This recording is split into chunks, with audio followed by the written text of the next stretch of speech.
Red കാർപ്പറ്റിൽ നമ്മുടെ ഓണാഘോഷം ആയതുകൊണ്ട് അതിന്റെ ആവേശം ഒന്ന് കൂട്ടാനായിട്ട് മലയാള സിനിമയിലെ യുവതരംഗങ്ങളായ രണ്ടുപേരെയാണ് ഞാൻ ഇൻവൈറ്റ് ചെയ്യാൻ പോകുന്നത്. So let's welcome Mareena Michael and Roshan Basheer.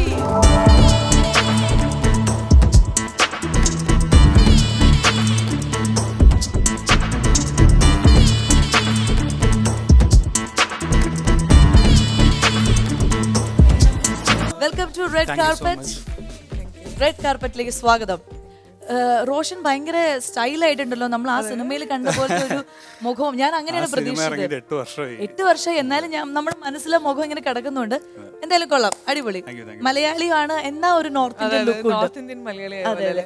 താങ്കളെ ആണെങ്കിൽ ഓണം, വിഷു അങ്ങനെയുള്ള ദിവസങ്ങളിൽ മാത്രമാണ് ഈ രൂപത്തിൽ മലയാളി മങ്കയായിട്ട് നമുക്ക് കാണാൻ സാധിക്കുള്ളൂ. ബാക്കി എല്ലാ ദിവസവും യോയോ ഹണി സിംഗ് ആണെന്ന്. അപ്പൊ എന്തായാലും ഇന്നത്തെ ദിവസം എനിക്ക് ഇങ്ങനെ കാണാൻ സാധിച്ചതിൽ ഒരുപാട് സന്തോഷം. എല്ലാ ഓണത്തിനും ഞാൻ ഇവിടെ കാണുകയും ചെയ്യും. അതാണ് അതിന്റെ ഹൈലൈറ്റ്. എന്തായാലും രണ്ടുപേർക്കും ഓണത്തിന്റെ റെഡ് കാർപ്പറ്റ് എപ്പിസോഡിലേക്ക് സ്വാഗതം. നമുക്കിനി ഇരുന്ന് നമ്മുടെ ബാക്കി വിശേഷങ്ങളൊക്കെ പറയാം. റെഡി? റെഡി.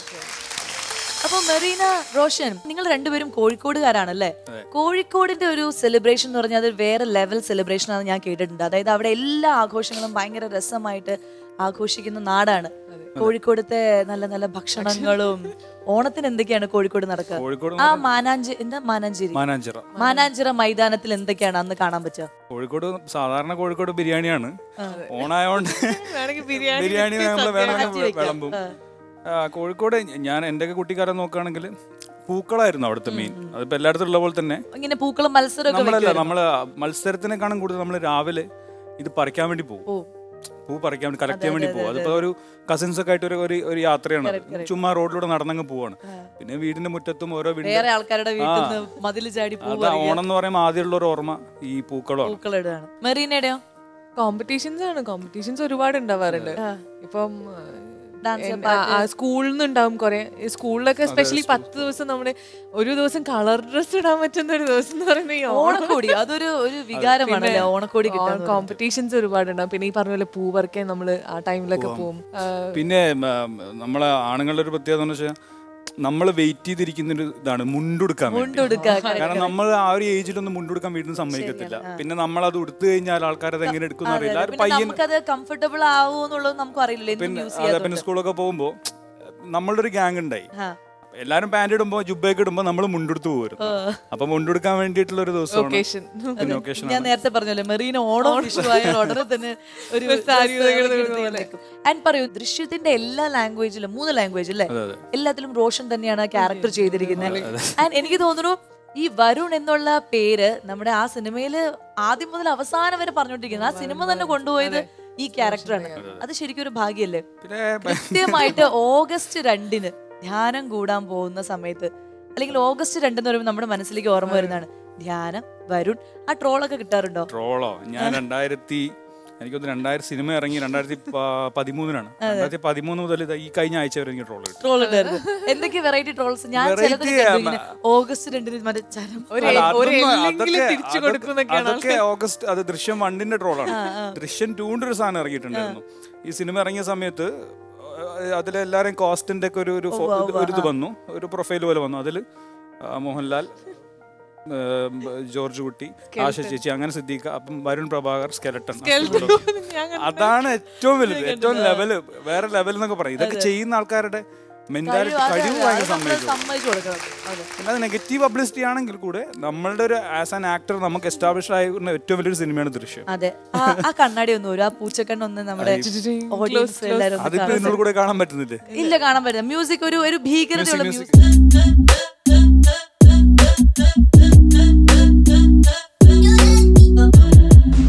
ഞാനിങ്ങനെ ആസ്വദിച്ച് വരികയായിരുന്നു, അപ്പോഴേക്കും കഴിഞ്ഞു. മെറീനയുടെ അതായത് എന്താണ് ക്വസ്റ്റ്യൻ? ഇല്ല, അങ്ങനെയല്ല, എളുപ്പമുള്ള ഒരു ക്വസ്റ്റ്യൻ ചോദിക്കട്ടെ. ഇപ്പൊ ചെയ്ത സിനിമകളിലെ മെറീനയ്ക്ക് എനിക്ക് പറ്റിയ ഒരു ക്യാരക്ടറാണ്, ഞാനിത് എനിക്ക് എൻജോയ് ചെയ്ത് അങ്ങനെ ഏത് സിനിമയായിരുന്നു? എബി.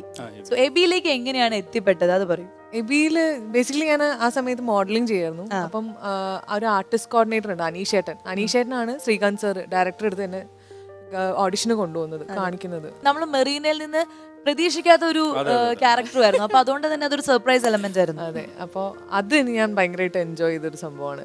ത്രൂ ഔട്ട് ക്യാരക്ടർ വിനീതേട്ടന്റെ പേര്. അതെ, അതും നേരെ ഓപ്പോസിറ്റ് അല്ല, ഒരു നാടൻ, ഒരു പാവം, ഒന്നും ഇങ്ങനെ അറിയാത്തൊരു നിഷ്കളങ്കയായ ഒരു ഗ്രാമത്തിന് പെൺകുടി അല്ലേ, പെൺകുടി. ആൻഡ് മെറീന നമ്മൾ വിചാരിക്കുന്ന പോലെ നന്നായിട്ട് പാട്ട് പാടും, നന്നായിട്ട് ഡാൻസ് ചെയ്യും, നന്നായിട്ട് പടം വരയ്ക്കും, എല്ലാം ചെയ്യും. അതെ, മെറീന അതാ, ഇതാണ് മെറീനയുടെ കച്ചവട ഏരിയ. പ്രോപ്പർട്ടീസ് ഒക്കെ എത്തിയിട്ടുണ്ട്. സാരി കച്ചവടക്കാരിയാണ്. ഓണത്തിന് സാരി ഓണക്കമ്പോളാണ്. അപ്പൊ ഇത് കോഴിക്കോട് മിഠായി തെരുവിൽ ഒരു മാർക്കറ്റ് ആണെന്ന് കരുതി അസലായിട്ട് അങ്ങ് പക്ഷെ ഇപ്പൊ അതില്ലല്ലോ, സാമൂഹ്യ അകലം പാലിച്ച് വേണം നമ്മൾ ഷോപ്പ് ചെയ്യാൻ. അപ്പൊ നമ്മള് ഭാര്യയും ഭർത്താവുമായിട്ട് വരുന്നു, മെറീന കച്ചവടം നടത്തുന്നു. എല്ലാം റെഡി അല്ലേ? ശരി, ഓക്കെ. ആദായ വിൽപ്പന ഏതെടുത്താലും 500. ചേച്ചി ചേച്ചി ചേച്ചി ചേച്ചി ചേച്ചി ഒന്ന് നോക്കിട്ട് പോയി. അല്ലല്ല ചേട്ടാ, ചേച്ചിക്ക് ആഗ്രഹം ഉണ്ട് ചേട്ടാ, ചേച്ചി ഇല്ല അങ്ങനെയല്ല, ഇതൊന്നും വെച്ചോ. നോക്ക്, ചേച്ചിക്ക് പറ്റിയ കളറാണ്. 2 എണ്ണം എടുത്താൽ 500 രൂപ. 2 എണ്ണം 500. ചേച്ചിക്ക് ഇഷ്ടമുള്ള ഈ കല്ല് കണ്ടോ, ഇതിന് തിളക്കം കണ്ടോ ചേട്ടൻ? കണ്ടോ, അത്ര വലിയ തിളക്കമൊന്നുമില്ല, പക്ഷെ 2 എണ്ണം 500 ലാഭം. ഈ ഒരു കളറും കൊണ്ട് നോക്കിയാൽ ചേച്ചിയുടെ മോളിൽ നിന്ന് മേടിക്കില്ലേ ചേട്ടാ, താഴെ നിന്ന് മേടിക്കട്ടെ ചേട്ടാ. ചേട്ടാ 2 എണ്ണം 500 രൂപയുള്ളൂ ചേട്ടാ, പ്ലീസ് ചേട്ടാ. ഇത്ര രാവിലെ തുടങ്ങിയായിരിക്കും. 2 എണ്ണം ചേച്ചിക്ക് ഇഷ്ടമുള്ളതാ. ഈ കളർ ചേച്ചിക്ക് മാച്ച് ആണ്. അല്ല കണ്ടോ, ചേച്ചിക്ക് ഇഷ്ടപ്പെട്ടു ചേട്ടാ. 2 എണ്ണം ചേട്ടാ. ചേട്ടാ പൈസ ഞാൻ പറഞ്ഞില്ലേ, മോള് നിനക്ക് നല്ല സാരി എടുത്തു തരും. വേണ്ട, ഞാൻ കഴിഞ്ഞ ആഴ്ച മറ്റേ വളവിന്റെ അടുത്ത് ഇതുപോലെ കച്ചവടം നടത്തിയിട്ട് പോലീസ് കൊണ്ട് കേസാണ്. ഇല്ല ചേട്ടാ, നോക്കി പൂവൊക്കെ വാടി രാവിലെ മുതൽ വീട്ടിൽ പോകാൻ പറ്റില്ല ചേട്ടാ. പിള്ളേർ ട്യൂഷനുള്ള ഫീസ് അല്ല, ഞങ്ങൾ എങ്ങനെ വിശ്വസിച്ച് മേടിക്കും? ഇത് ക്വാളിറ്റി ഉണ്ടോ? ഞാൻ കഴിഞ്ഞ ആഴ്ച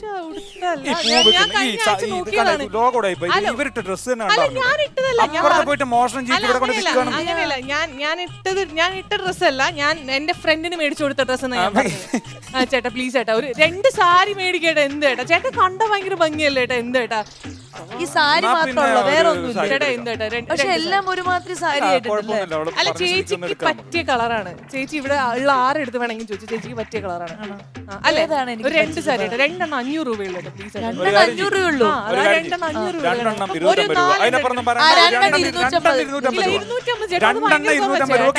പിള്ളേരെ ട്യൂഷൻ ഫീസ് അടച്ചിട്ടില്ല സ്കൂളിൽ. പാവല്ലേ പിള്ളേർക്ക്. ഒരു സാരി ഇല്ല, 2 എണ്ണം 500 രൂപയുള്ളൂ. വേണ്ട, ഞാൻ എന്റെ ചേട്ടന് ഞാൻ പറഞ്ഞ് മനസ്സിലാക്കണം. ഒരു സാരി ഞാൻ 500 രൂപയ്ക്ക്. മോള് നന്നായിട്ട് കുട്ടികളെയൊക്കെ വളർത്തണം, ബാക്കി ഇയാളെ ഞാൻ നോക്കിക്കോളാം. ചേട്ടാ 500 രൂപ എടുത്തേ, അങ്ങോട്ട് എടുക്ക, അങ്ങോട്ട്. ഞാൻ ഈ സാരി എടുത്തോളാം കേട്ടോ, എനിക്ക് ഈ കളർ ഇഷ്ടമായി. പൊതിഞ്ഞു തരണോ ചേച്ചി? വേണ്ട വേണ്ട വേണ്ട, നിങ്ങളൊന്ന് പോയിക്കേ. എല്ലാരെ കണ്ടാലും ഉടനെ പേടിപ്പിക്കും. ഞാൻ പോയിട്ട് വരാം. നാളെ വരാം. നാളെ വരാം. മക്കളോട് കളക്ഷൻ പറയണേ. ശരി ശരി. ചേച്ചിക്ക് നല്ല പരിചയം ഉണ്ടെന്ന് തോന്നുന്നു. മണ്ടന്മാര് അത്രേ ഉള്ളൂ കാര്യം. 200 രൂപയുടെ സാരി 500 രൂപയ്ക്ക് എത്തും. ചേട്ടാ ചേട്ടാ, അതായത് നമ്മളിപ്പോ കുറച്ച് ഗെയിംസ് ഒക്കെ കളിച്ചല്ലോ. അപ്പൊ റോഷൻ എങ്ങനെയാണ് സ്പോർട്സിൽ ഭയങ്കര താല്പര്യമുള്ള ഒരാളാണെന്ന് കേട്ടിട്ടുണ്ട്. എങ്ങനെയാണ്, ഏതൊക്കെ ഗെയിംസ് ആണ്? എല്ലാം ചെയ്യും, പക്ഷെ ഏറ്റവും കൂടുതൽ ക്രിക്കറ്റ് ആണ്. കാരണം ഞാൻ ചെറുപ്പം മുതലേ ക്രിക്കറ്റ് ഫോളോ ചെയ്യുന്ന ഒരാളാണ്. കാണുക മാത്രമല്ല, കളിക്കുകയും ചെയ്യും. കൊറോണക്ക് മുന്നേ എവിടെയൊക്കെ ഇന്ത്യയുടെ മാച്ച് ഉണ്ടെങ്കിൽ അവിടെയൊക്കെ പോയി മാച്ച് കാണുമായിരുന്നു. ക്രിക്കറ്റിനോട് ഭയങ്കര ഒരു ക്രേസ് ആണ്. വിരാട് കോഹ്ലിയുടെ ഒരു ചായ ഉണ്ടോ? അതാരൊക്കെ പറയുന്നത് ഇല്ലേ? പറയുമ്പോ എനിക്ക് ആ കണ്ണാടി ഒന്നോട് ഒരിക്കൽ നോക്കട്ടെ. എന്നെ കൊണ്ട് പണിയെടുപ്പിക്കുന്നത് ശരിയാണല്ലേ? എവിടെയോ ഒരു വിരാട് കോഹ്ലിയുടെ ഒരു ചായ. അല്ല, അത് ബേസിക്കലി അത് പറയാനുള്ള റീസൺ, ഞാനും ഒരു മാച്ച് കാണാൻ പോയപ്പോ വിരാട് കോഹ്ലിയുടെ ഒരു ഫോട്ടോ എടുത്തിട്ടുണ്ട്. അതിനുശേഷമാണ് ആൾക്കാർ പറയാൻ തുടങ്ങിയത്. മെറീനയുടെ ഒരു കാര്യം പറയുകയാണെങ്കിൽ, മെറീനയുടെ ഈ മുടിയുടെ ഒരു സ്റ്റൈല്, അതൊരു യുണീക് സ്റ്റൈൽ ആണല്ലോ. ഈ ഹെയർ എങ്ങനെ മെയിൻറ്റെയിൻ ചെയ്യുന്നു? അതൊരു പോയിന്റ്. കുളിക്കത്തില്ല ഞാൻ പറഞ്ഞേ, നാട്ടുകാരനായതുകൊണ്ടുള്ള പ്രത്യേക നാട്ടുകാരെ കൊണ്ടുവന്നു കഴിഞ്ഞാൽ അവരെല്ലാ രഹസ്യങ്ങളും ചൂഴ്ന്നെടുത്ത് പറഞ്ഞു കളയും. പക്ഷെ ബേസിക്കലി ഞാൻ ഡെയിലി കുളിക്കും, ഓയിൽ ചെയ്യും. ശ്രദ്ധിക്കുക, മെറീന മൈക്കിൾ ഡെയിലി കുളിക്കും. പിന്നെ ഡെയിലി ഓയിൽ ചെയ്യും. Very important. ഷാംപൂ കണ്ടീഷണർ ഉപയോഗിക്കും. പിന്നെ അത് കഴുകി കളഞ്ഞിട്ട് ഒരു ലിവിൻ കണ്ടീഷണർ എന്ന് പറയും, മോയ്സ്ചറൈസർ. അതിട്ടിട്ട് ചുമ്മാ നടക്കും. അതാണ് ചുമ്മാ വെറുതെ ഒന്നും ചെയ്യാതെ ചുമ്മാ നടക്കും. റോഷന്റെ എങ്ങനെയാണ് കുക്കിംഗ് അല്ലെങ്കിൽ ഭക്ഷണം, ആ രീതികളൊക്കെ? ഡയറ്റ് മെയിൻറ്റെയിൻ ചെയ്യുന്ന ആളാണോ? ഡയറ്റ് ഞാനിപ്പോ കല്യാണത്തിന് ശേഷം ഈ പറഞ്ഞ അത് നീ അറിഞ്ഞില്ലേ? ഇല്ല. പോയാലോ? എന്റെ തകർക്കാനായിട്ടാണ് ഇവിടെ ഞാൻ ഓരോ ഗസ്റ്റുകളെ ഇവിടെ വിളിക്കും. ഒരു 5 മിനിറ്റ് കഴിയുമ്പോ അവര് പറയും ഞങ്ങൾ കല്യാണം കഴിച്ചത്. പിന്നെ ഞാൻ എന്തിനാണ് ഈ പട്ടുസാരിയെ കൊടുത്ത് ഇവിടെ വന്നിരിക്കുന്നത്? പക്ഷെ ഞാൻ എനിക്കൊരു 2 മിനിറ്റ് സമയം തരും. സാരല്ല, പോട്ടെ, ഇതൊക്കെ ജീവിതത്തിൽ ഉണ്ടാവും. വളയൊക്കെ ഇനി എന്ത് ചെയ്യും? പച്ചവള. പച്ചവള. ഓക്കെ, അപ്പൊ എപ്പോ കല്യാണം കഴിഞ്ഞു? ഞാനിപ്പോ കഴിഞ്ഞ ലോക്ക്ഡൌൺ ലാസ്റ്റ് ഓഗസ്റ്റ്. ഓ, അതാണ് ഞങ്ങള് ലോക്ക്ഡൌൺ സമയത്ത് ഞങ്ങള് മാനസികമായിട്ട് ടെൻഷനിലായതുകൊണ്ട് സോഷ്യൽ മീഡിയ നോക്കിയില്ല. അപ്പൊ അങ്ങനെ കല്യാണം കഴിഞ്ഞതിന് ശേഷം എന്താ പറഞ്ഞു അത് പറയും. കല്യാണം കഴിഞ്ഞതിന് ശേഷം ഈ പറഞ്ഞ പോലെ പണ്ടേ ഒന്നും ഡെയിലി ഒക്കെ വർക്ക്ഔട്ട് ചെയ്യുന്ന ഒരാളായിരുന്നു. ആ ഒരു ബ്രേക്ക് വന്നു. പിന്നെ സ്വാഭാവികമായിട്ട് ജിമ്മൊക്കെ ക്ലോസ് ചെയ്തു. പിന്നെ വീട്ടിലൊക്കെ നമ്മൾ ആദ്യം ആവേശകുമാരായിട്ടൊക്കെ ചെയ്യും. പിന്നീട് അതൊക്കെ മടുക്കും. പിന്നെ കോഴിക്കോടും കൂടെ ആവുമ്പോ അതെ, കോഴിക്കോടും കൂടി ആവുമ്പോ എന്തില്ല, ഉമ്മയൊക്കെ നല്ല അടിപൊളി ഫുഡ് ഉണ്ടാക്കും. പിന്നെ ഇപ്പൊ കുറച്ച് ദിവസമായിട്ട് വീണ്ടും ബാക്ക് ടു ട്രാക്ക് ആയിട്ട് പോയിട്ടുണ്ട്. നമ്മൾ ഇത്രയും സിനിമാ വിശേഷങ്ങളും കുറെ കാര്യങ്ങളൊക്കെ പറഞ്ഞപ്പോ നിങ്ങൾ രണ്ടുപേരും നല്ല നല്ല പേയേഴ്സ് ആയിട്ട് എനിക്ക് തോന്നി.